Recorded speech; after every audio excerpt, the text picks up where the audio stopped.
আওয়ামী লীগ নিষিদ্ধের দাবিতে এই রাতে আমরা দেখতে পাচ্ছি প্রধান উপদেষ্টার বাসভবনের সামনে স্লোগান দিচ্ছেন, অর্থাৎ হাসনাত আব্দুল্লাহ উপস্থিত থেকে আজকে আমরা দেখতে পাচ্ছি আওয়ামী লীগ নিষিদ্ধের দাবিতে অবস্থান গ্রহণ করেছে প্রধান উপদেষ্টার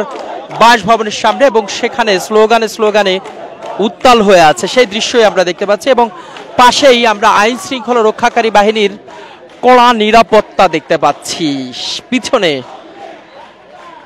সেনাবাহিনী, তার সামনে আমরা আনসার ভিটিপি, তার সামনে পুলিশ, অর্থাৎ 3 স্তরের কড়া নিরাপত্তা এবং সামনে র্যাব, অর্থাৎ 4 স্তরের কড়া নিরাপত্তা আমরা দেখতে পাচ্ছি। আইন শৃঙ্খলা রক্ষাকারী বাহিনী এখানে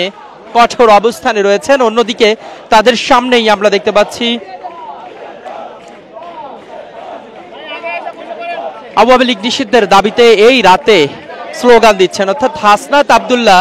তিনি একটি তার নিজ প্রোফাইলে পোস্ট করেন এবং লিখেন আওয়ামী লীগ নিষিদ্ধের দাবিতে তারা ঠিক রাত 10টা বাজে প্রধান উপদেষ্টার বাসভবনের সামনে অবস্থান গ্রহণ করবে। এবং সেখানেই আমরা দেখতে পাচ্ছি রাত 10টা বাজে পুলিশ প্রাথমিক পর্যায়ে বেড়ি দিয়ে এবং